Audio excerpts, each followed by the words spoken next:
press the bell icon on the YouTube app and never miss an... दोस्तों आशा करता हूँ कि वीडियो को आपने अंत तक देखा होगा और आलिया शाह का रिएक्शन आपको काफी पसंद आया होगा। जहां पे आपने देखा आलिया शाह ने न सिर्फ भारत का लोहा माना बल्कि ये भी कहा कि जो भारत के पास कैपेबिलिटी है वो इस टाइम दुनिया के टॉप लेवल की कैपेबिलिटी है। और वहीं भारत के इस अटैक ने, भारत के इस हमले ने न सिर्फ भारत की कैपेबिलिटी और पोटेंशियल को सामने लाया बल्कि पाकिस्तान और चाइना का जो डिफेंस सिस्टम है उसकी भी खमियों को सामने ला के रख दिया है।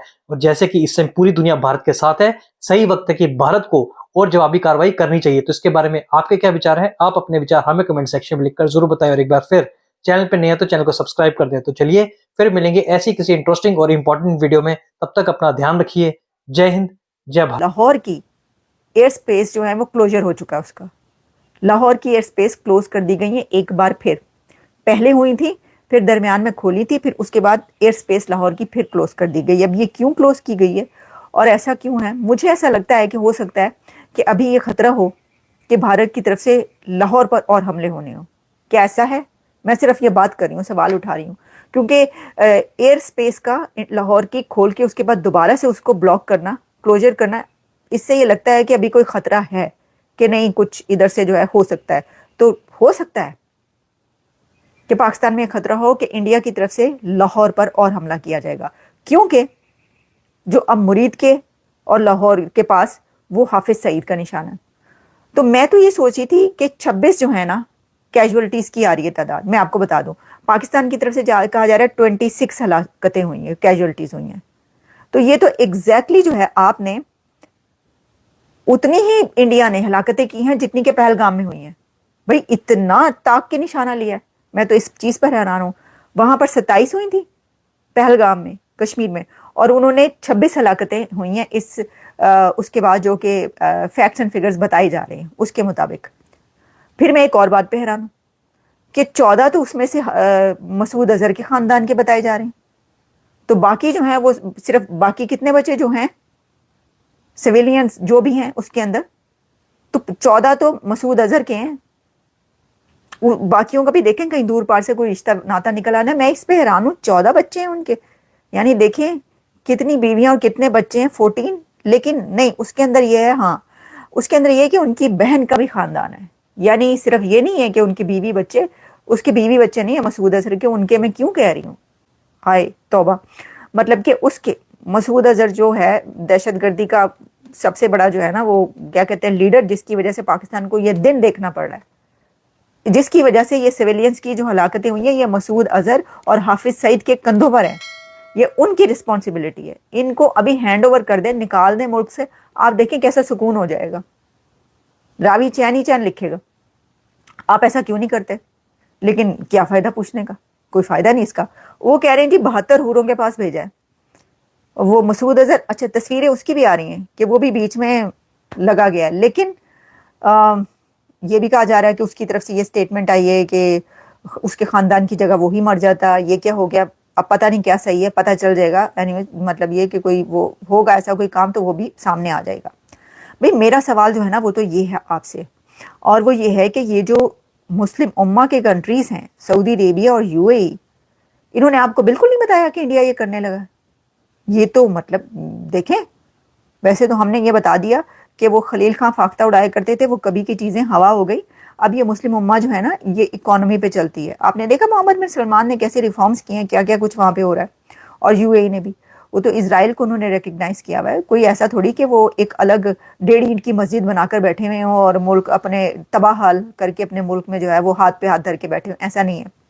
उनकी जो इकोनॉमी है वो जंगों पर नहीं चलती, ना ही वो हमले करके जो है वो अपनी इकोनॉमी बनाते हैं, एड पे भी नहीं चलती। अब वो दूसरों को एड देते हैं। लेकिन बात तो ये है कि देखें, जो पाकिस्तान है ना वो बहुत ज़्यादा ये कहता है कि जी सऊदी अरेबिया तो हमारा मलजाओ मावा और क्या क्या कुछ, और वो कर्जे वर्जे भी देता रहता है। लेकिन इंडिया ने सऊदी अरेबिया को भी कॉन्फिडेंस में लिया और बताया है कि हम ये करने जा रहे हैं, और करने के बाद भी उनको कहा है कि हमने कर दिया। उन्होंने कहा चलो जी ठीक है, सत्य खैरा।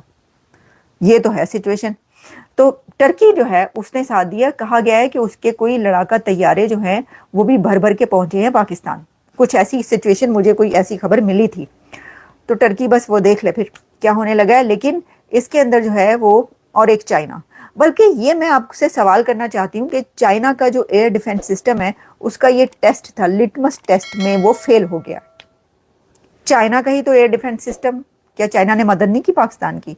तो ये किस किस्म का जो है सिस्टम के जिसमें आपको पता ही नहीं चला कि उन्होंने 9 प्लेसेस पर टारगेट कर दिया है? तो फिर ये तो होता है फिर। अच्छा, वो कहेंगे नहीं हमने तो देखो साथ में खड़े होके जो है वो लगाए है, मारा है, ये वो फलाटी। बहुत ऐसी ऐसी वीडियोज आ रही हैं जो कि फेक हैं और उसके ऊपर करने की जरूरत नहीं है। देखिए, इस सिचुएशन में जो कुछ होता है ऐसा होता है कि हर तरफ से बढ़ा चढ़ाकर जो है बयान करने की कोशिश की जाती है।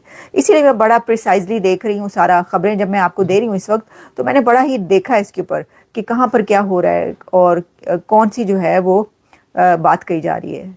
भारत का स्टैंड्स और भारत का तरीक़ाकार चेंज हो गया। आखिरी बात करूँगी, ये वो इंडिया नहीं है, ये मोदी का इंडिया है, ये मोदी सरकार है। आप ये समझ लें कि अब ये सिर्फ पहली स्ट्राइक नहीं है।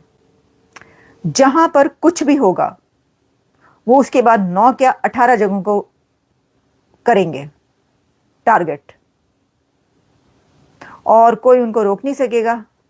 और उनके पास जो कैपेसिटी है और जो कैपेबिलिटी है उससे आपका कोई मुकाबला नहीं। उनकी कैपेसिटी और कैपेबिलिटी का आपको पता है और पूरी दुनिया भी उनके साथ खड़ी है। तो ये जो है ना, यानी पहले देखें ये होता रहा है। पहले जब हम हिस्ट्री पे नजर डालते हैं तो ये होता रहा है कि बहुत दफा हमले होते रहे वहां पर, वो ये कहते रहे, लेकिन उनकी तरफ से एक पेशेंस और वो रेस्ट्रेंट ये दिखाया जाता रहा। अब ऐसा नहीं है। मैं आपको ये बताई दूं, आप एक हमला करके देखिए उनके ऊपर, आप देखिएगा उसके बाद होता क्या है। ये मैं देख रही हूँ, ये मेरी आंखें देख रही हैं इस वक्त, मुझे नजर आ रहा है। अब आप देख लें कि क्या करना है। एनीवेज, ठीक है, ऑल राइट, जो भी होगा वो पता चल जाएगा। और बाकी तो जो है ये अभी तक यही खबरें हैं। बाकी हम तक जो भी नए कोई पहुंचता है बहुत है, वो भी हम आप तक पहुंचाएंगे। थैंक यू वेरी मच कि आप प्रोग्राम देख रहे हैं, शो देखते रहिए। सभी को जय हिंद दोस्तों, आप सभी का हार्दिक स्वागत है जय हिंद रिएक्शंस पे। आशा करता हूं कि आप सभी लोग बहुत अच्छे होंगे। तो जैसे कि आप जानते हैं कि भारतीय सेना के हमले ने ना सिर्फ पाकिस्तान की कमर तोड़ दी है, पाकिस्तानियों की चीखें निकाल दी हैं, बल्कि जो आतंकी मसूद अजहर है उसके खानदान के 14 लोगों को जन्नत में 72 हुरों के पास पहुंचा दिया। तो इसी पे आप देखेंगे पाकिस्तानी पत्रकार आलिया शाह का रिएक्शन। तो ये वीडियो काफी जबरदस्त होगी, आपको बहुत कुछ जानने को मिलेगा। तो इसे अंत तक देखें और चैनल पे नए हैं तो चैनल को सब्सक्राइब कर दें। तो चलिए पहले ये वीडियो देखते हैं और अंत में इसके बारे में बात करेंगे। जय हिंद, जय भारत।